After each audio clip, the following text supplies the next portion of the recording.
I served my church for decades, but when I needed them, not a soul visited. So I left them a dime and a charity my true heart. My grandmother selflessly dedicated nearly 50 years of her life to her Bible-believing Christian church, never once seeking compensation. However, once she became elderly, disabled, and confined to her home, her church acted oblivious to her existence only to show sudden interest when she entered hospice care, urging her to remember your church in your will. She chose the perfect moment, in front of the right audience, to reveal their greed. Twice. My grandmother was affiliated with a large, conservative, Bible-believing church throughout her entire adult life. For the purpose of this discussion, I will refer to this church as Big White Church, which was part of a major evangelical denomination. Big White Church was situated in a prosperous area of a large city within the Bible Belt of the Deep South in the United States. Grandma was heavily involved in Big White Church's activities. She volunteered in the nursery every Sunday morning, assisted in preparing countless fellowship breakfasts and dinners, accompanied her children and grandchildren on numerous church retreats and choir tours, taught youth Bible study on Sunday nights, and actively supported home missions as well as other youth programs. She consistently tithed and often contributed additional funds for missions and special offerings.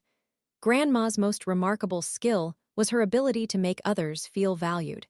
I witnessed this repeatedly. Although I was a member of a different church, I often accompanied Grandma to Big White Church events. I observed her single-handedly prepare breakfast for dozens of Big White Church youth, a task that consumed over 2 hours, even in the church's spacious kitchen. After the meal, she requested the group to applaud the high school student leader for doing such a remarkable job organizing the prayer breakfast. I recall a particular incident during a Big White Church youth retreat at a rural church camp, where she drove most of the night to retrieve a large box of evangelistic materials that one of the assistant pastors, whom I'll refer to as Ass Pastor, had forgotten and needed for the next morning's program. The senior pastor, whom I will call Pompous Pastor, remained unaware of Ass Pastor's oversight or Grandma's resolution of it. Ass Pastor never expressed any gratitude towards her. Even as a child, this deeply troubled me, prompting me to inquire. She assured me she didn't mind and shared that her reward would be that those materials would help children find Jesus. Grandma's involvement with her church came to an abrupt halt at the age of 73 when she suffered a back injury in a car accident. For the subsequent 10 years of her life, she was homebound and unable to attend church due to her injury and poor health. Mentally sharp and genuinely faithful, her body deteriorated with each passing day. Throughout those 10 years, she made several attempts to reach out to her church, its leaders, and her church friends, inviting them to visit her at home, yet all her invitations were either rejected or entirely disregarded. As her life neared its end and she was receiving hospice care, she took the initiative to plan her own funeral. She and my grandfather contacted her church and requested a visit from the senior pastor, Pompous Pastor, whom she had known for over 30 years, to discuss her memorial service, a service she and Grandpa wanted to hold at the church. Pompous Pastor was unavailable, but Ass Pastor came by a few days later. According to my grandfather, the meeting proceeded as follows, with my grandmother on her deathbed. Grandma, Grandpa, and Ass Pastor conversed about her funeral for a couple of minutes. Then Ass Pastor began pressuring her to lay up your treasure in heaven by remembering your church in your will. Grandpa firmly stated that this is neither the time nor the place to discuss her will. They returned to discussing the funeral briefly before Ass Pastor attempted to redirect the conversation back to Grandma's will, interspersed with statements about how desperately her church needed her support. Despite Grandpa's repeated requests that it was inappropriate to discuss Grandma's will or the church's financial needs, as she was terminally ill and in excruciating pain, Ass Pastor would agree momentarily and share some thoughts on the funeral, only to revert back to discussing the church's financial necessities, heavenly rewards. Where your treasure is, your heart will be also. Matthew 6:21, Luke 12:34, and so forth. This made my grandmother cry. To provide some context, Grandma was far more than a steel magnolia. She was titanium coated with diamond wrapped in Kevlar. She rarely shed tears, especially not for herself. Not once did she cry when the doctor informed her of the severity of her back injury or during the ensuing 6 months of unsuccessful rehabilitation. She expressed sincere emotions, albeit controlled, at funerals or when visiting family members in the hospital facing dire news. Grandma's tears were a means of consolation for others, embodying the notion of, weep with those who weep. However, no one, neither Grandpa, her daughter, my mother, nor any of my uncles or her siblings ever recalled her crying for her own sake. Yet my grandmother was sobbing uncontrollably. Grandpa, a retired steelworker, former Marine sergeant, and Korean War veteran, forcefully escorted pastor from their home, not in the gentlest manner. Defying expectations, Grandma lived for another 6 months, propelled largely by her indomitable will. Eventually, she passed away, and her memorial service was held at the funeral home rather than Big White Church. Notably, pompous pastor and ass pastor were glaringly absent. In fact, there were no representatives from Big White Church present at all, not even in the audience. At the beginning of the service, Grandpa stood at the podium before the attendees and proclaimed, "Some of you might have heard that I disinvited pompous pastor and ass pastor from this funeral service. This is not an appropriate time for me to explain my reasons, but you all know me, so you understand that my reasoning is sound. Additionally, my wife requested that I exclude them. This funeral service will differ from other funerals you may have attended. It will be an open microphone service. Anyone who wishes to speak is welcome to come forward to share their friendship with my wife, recount a memorable story, or express anything that honors her memory and offers comfort to everyone present today. I have asked several family members to prepare statements, but you are not required to have anything rehearsed. If you wish to speak, please come up here." Approximately 100 people attended the memorial service, and at least a third eventually stepped up to the microphone. What we had anticipated to be a 30-minute service extended to over 2 hours, and not a single person exited early. There were moments of laughter, tears, and embraces. 3 of her grandchildren played her favorite songs on the piano and guitar, and we all joined hands to sing her cherished hymns. Afterward, countless attendees expressed to my grandfather that it was among the most comforting and uplifting funerals they had ever experienced. Many commented that, "Funerals are better without preachers anyway," or something to that effect. Remembering her pastors and her church in her, the 1-2 punch a couple of weeks later, it was time to distribute the inheritances outlined in Grandma's will.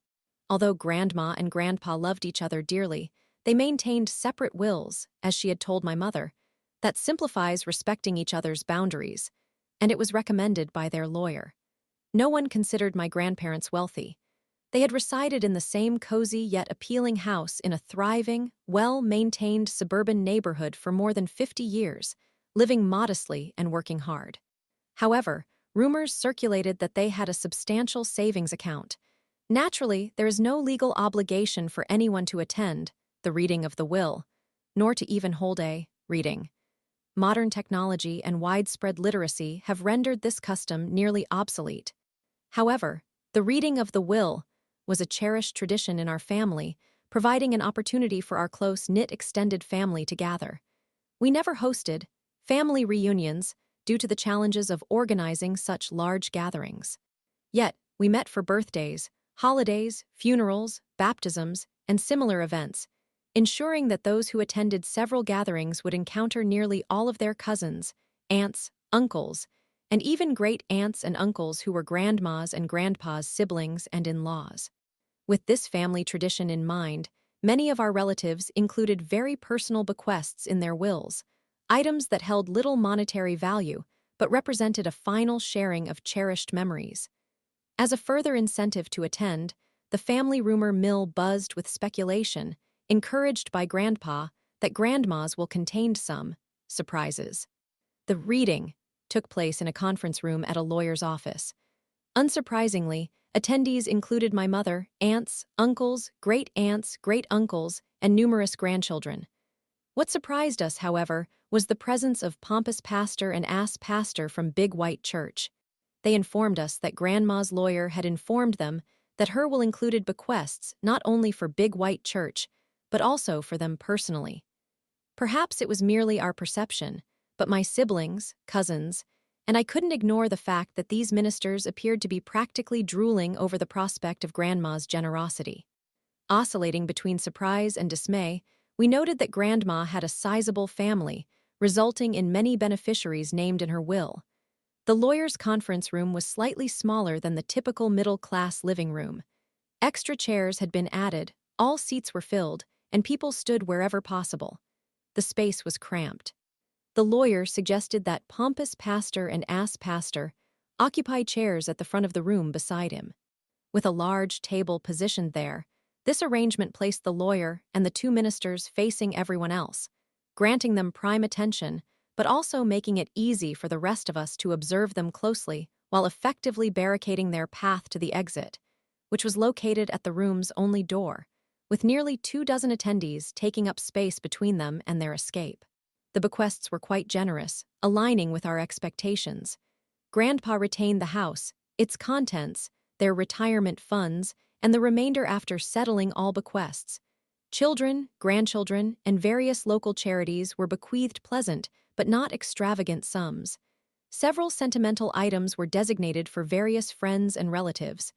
Grandpa was the first beneficiary named in the will. Still, following him, all other bequests were organized in increasing order of significance.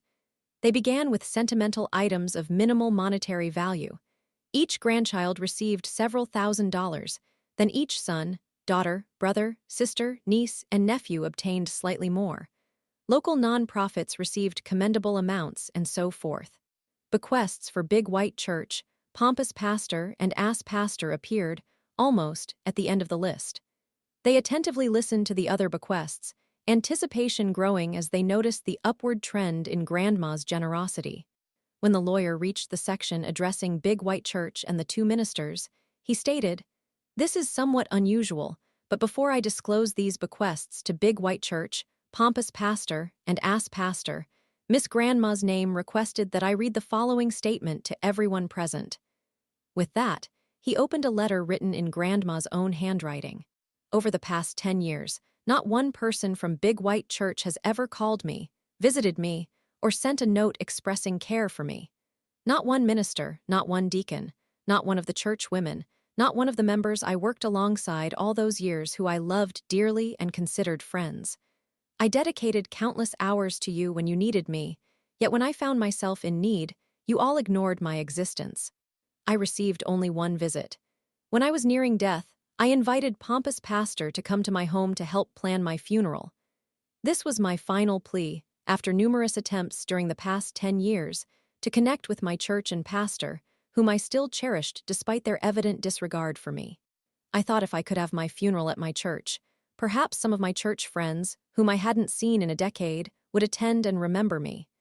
After all, they loved hearing pompous pastor preach, so if he delivered my eulogy, perhaps they would come to hear him, even if they wouldn't have come to see me. Unfortunately, pompous pastor was too busy to visit, nor did he even call to inform me if he was willing to preach at my funeral. Ass pastor stopped by, but he did not wish to discuss my funeral at all. His only interest was in having me remember his church in my will. That was it. Just remember his church in my will. At that moment, I understood that I had allowed my church to break my heart for one last time, but that would be the final time, the very last time. Ass pastor was unaware that upon his visit, Grandpa and I had already established my will, long before his arrival, which included a double tithe 20% of my entire estate for what is now my former church, Big White Church. This amount is inserted the amount a staggering sum that elicited muffled wows from many inheritors, including myself. But I began to feel remorseful that we had not personally acknowledged such kind individuals as pompous pastor and ass pastor, so I adjusted my will to include them explicitly. While making those changes, I altered the bequest for Big White Church to reflect the love they've shown me during the last 10 years of my life, when I was suffering and alone, no longer able to devote myself to them for free, as I had done for nearly 50 years. That is the entirety of her written statement, the lawyer concluded. Now let's return to the bequests outlined in the will. Bequest to ass pastor 1 cent. Bequest to pompous pastor 1 cent. Bequest to Big White Church 1 cent. Pompous pastor and ass pastor sat there, looking as if someone had just injected a gallon of Novocaine into their jaws. Every member of Grandma's family and friends experienced a strong urge to burst into laughter. Yet we contained ourselves, knowing Grandma was not done. She was simply setting them up for a second punch. The best was yet to unfold, and we did not want to miss it. "There is one final bequest," the lawyer continued, "for a charity named," which he designated as Black Charity. Pausing before revealing the amount, most of us were unfamiliar with Black Charity. However, based on the expressions on pompous pastor and ass pastors' faces, it was clear that they recognized it well. Their expressions reflected shock, dread, and horror, akin to if the lawyer stated, "This bequest goes to the demonic baby eaters to procure extra-large rotisserie grills and an abundance of charcoal." All eyes in the room were now affixed on pompous pastor and ass pastor. The lawyer, who happened to be my uncle, one of Grandma's and Grandpa's sons, allowed a few seconds of silence. Had we been able to delve into pompous pastors and ass pastors' thoughts, we would have understood the history underpinning their expressions. Black Charity was sponsored by a prominent black church just a short distance from Big White Church. They offered a food-clothing bank, support programs for foster children, meal deliveries for homebound seniors, legal assistance, and various social services. Years ago, Big White Church then, and still wholly Caucasian, had provided financial support to Black Charity for a few years before an acrimonious split occurred, allegedly over Black Charity's embracing of the social gospel, while Big White Church adhered to the true gospel. Big White Church even pursued legal action to recover some financial contributions, though the case concluded with minimal funds changing hands. However, this being the Deep South, everyone understood the actual cause behind Big White Church, or any white church, ceasing support for a black charity. Those individuals were becoming assertive and not adhering to their roles. Grandma and Grandpa had contemplated leaving Big White Church during that period, but ultimately decided it would be better to remain and promote tolerance through their words and actions. They realized they might not change everyone's beliefs, but perhaps they could influence some of the youth within their white church to break the cycle of racism. Grandma often reminded us, "My church is my mission field." We did not comprehend the true significance of her statement until after she passed. Subsequently, Grandma and Grandpa discreetly donated a portion of their tithe to Black Charity each month. Most of Grandma's family, including myself, remained unaware of any of this until after the meeting concluded. Yet, pompous pastor and ass pastor undoubtedly recognized what Grandma was conveying through her actions, which spoke far louder than words. Growing up in the Deep South as a white person, like Grandma, Grandpa, pompous pastor, and ass pastor, one would grasp it. To many white Southerners, this was one of the most profoundly offensive actions. It simultaneously branded them as racists, condemned their bigotry, and shattered their illusions of white superiority by stating, "These black human beings whom you disdain, disrespect, and have wronged are inherently better than you. Therefore, they deserve my resources more than you do." After giving everyone time to absorb pompous pastors and ass pastors' reactions in light of how their white church treated this black charity and how they and their church treated our grandma, the lawyer announced, "The amount is..." Then he mentioned the exact same amount that Grandma had outlined in her handwritten letter, the substantial sum that would have gone to Big White Church had she not altered her will. Story 2. Mother takes my aid money, belittles me, and resorts to violence. I report her for fraud. She loses $850 monthly support. This post is quite lengthy, so here is a summarized version for those who may not wish to read everything. Background: I am a 19-year-old female who has been living with my mother for about 3.5 years, having spent my early childhood in foster care and not remembering any time spent with my mother before that. Prior to my relocation, she frequently told me how beneficial it would be for me to reside with her and assured me that I would be treated with care and respect. However, after starting college, everything took a turn for the worse. Throughout my life, I had aspired to pursue a degree in art, but my mother persuaded me that it was not a wise choice. Consequently, I opted for a business degree instead. During my final year of high school, I was inducted into my state's Business and Marketing Honor Society, due to maintaining a 98% average across 5 business courses. In my first semester of college, everything seemed to be going smoothly. However, as September came to a close, I received a reimbursement from financial aid. It's worth noting that my mother is on supplemental security income due to minor disabilities and has not worked in the last 18 years due to arthritis and fibromyalgia. I discovered that I was receiving public assistance, something I had never known about since I was not permitted to handle any paperwork. I believed we were only receiving food stamps, but it turned out she falsely claimed I was contributing a few $100s towards rent to secure more funds. As a result, she received nearly $500 monthly for my needs, which I never saw, except during Christmas, and $350 a month in food stamps. My boyfriend often financed my meals, since I was typically not allowed to eat at home and did not want to invest in a $3,000 meal plan on campus. Ultimately, I received a considerable reimbursement of $2,000 from financial aid that I initially intended to use for clothing. I had not owned a proper pair of fitting jeans since moving back in with my mother, a laptop for school, and food. Unbeknownst to me, every time I received money, it became my mother's property. She demanded I hand over the majority of the funds, so I eventually spent $1,500 on fitting jeans for myself and a new PlayStation 4 system, along with a PlayStation Vita, PlayStation Plus subscription, and several games for my boyfriend. I realize this might sound irresponsible, but he has repaid me. She was furious and belittled me until I surrendered the remaining money for rent, bills, and food. She then proceeded to buy drugs for her boyfriend. Naturally, I was angry because that behavior is completely unacceptable. I managed to push through the semester as best as I could. When February came, a similar situation unfolded. She demanded my $3,000. I received more this semester as I only needed to purchase one textbook to cover rent, utilities, internet, food, and everything else imaginable. She became agitated when I refused to give her more than $350. I decided to use the funds for my anniversary, which included an outfit, gas, 2 meals, and gifts, a new phone. My previous one was 7 years old and barely functional, and prepaying my phone plan for a few months. I also bought some food for home. She was livid. How dare I spend money on my boyfriend instead of the woman who brought me into the world? I attempted to minimize my time at home, mostly driving around with my boyfriend, but I was met with constant yelling whenever I returned. March marked a turning point. I needed my Medicaid card as it included cash assistance for convenience and birth certificate for a local employment program, but my mother refused to help. Expressing my need for them was apparently considered rude and disrespectful.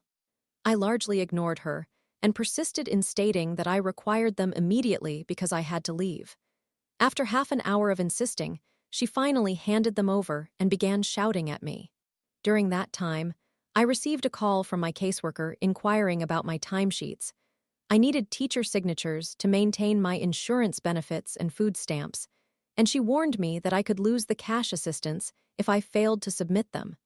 When I asked her what she meant, she explained I was entitled to approximately $500 per month for rent and other necessities.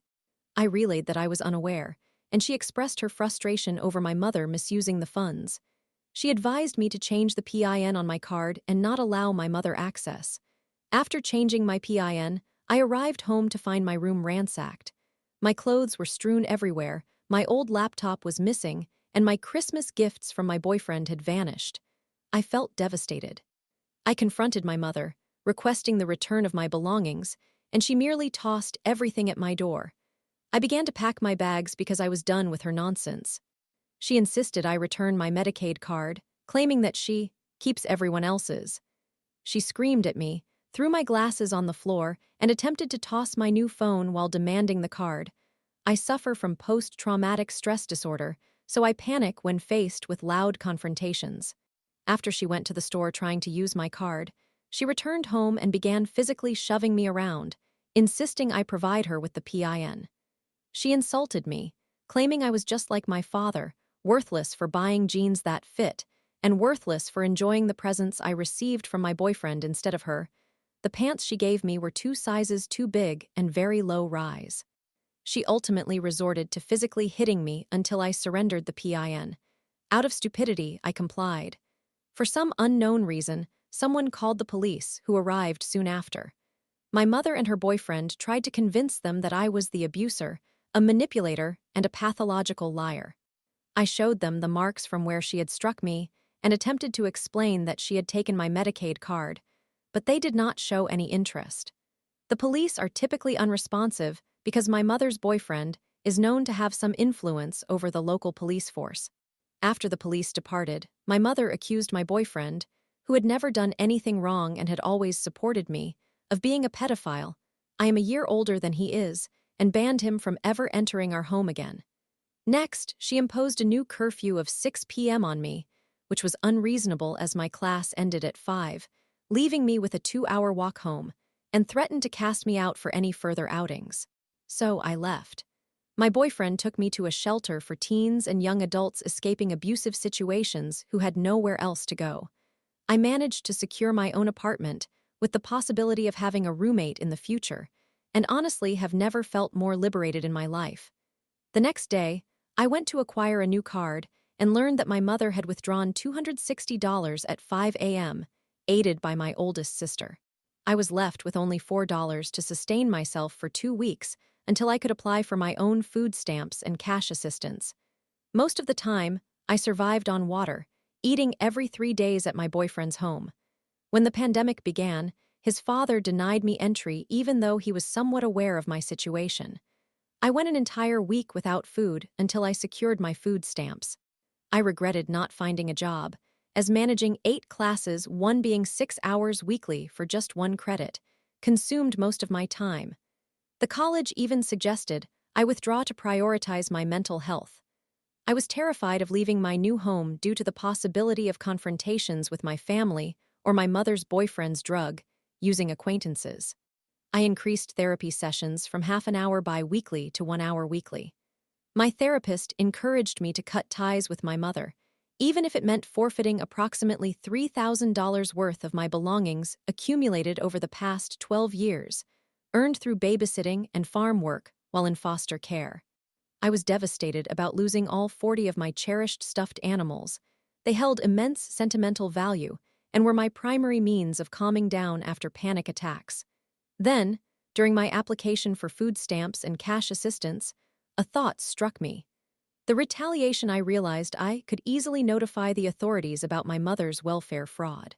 Not only had she been misappropriating my $500 monthly, but she falsely claimed that she and her boyfriend did not share food and were merely roommates. She regularly paid for others' food stamps and sold her own for cash to fund fast food and drugs. I proceeded to report her through our state's website, providing details about the incident when she withdrew the funds from my card at 5 a.m. I included specific information about locations and her regular misuse of others' cards along with her demands for mine whenever I had it. A couple of weeks later, I received a letter from the Department of Social Services, DSS. They mistakenly sent it to my address rather than my mother's, presuming she had relocated with me. Upon opening it, I discovered that she had been denied public assistance, medical coverage, and food stamps. Despite qualifying for these benefits, she lost everything except her SSI, to the best of my knowledge, because of my report. What likely aided my case was that I informed DSS about her stealing my card and requesting a new one, which left the receptionist in shock. I later discovered she had accessed my funds when I set up my card for online use and reviewed all previous transactions for the year. With her experiencing a depletion of $850 monthly, surpassing her SSI, and losing her health insurance, previously state-funded, all because of my actions, I felt a sense of pride in relaying this to my therapist, who actually commended me. Given my generally shy nature, reporting such a serious matter felt strikingly out of character unless provoked to anger. I'm unsure if this was suitable information to share here, but it required a significant amount of courage for me to take this step. Thank you, anxiety. Summary: my mother consistently demands my money, becomes abusive, and ultimately loses $850 monthly along with her health insurance.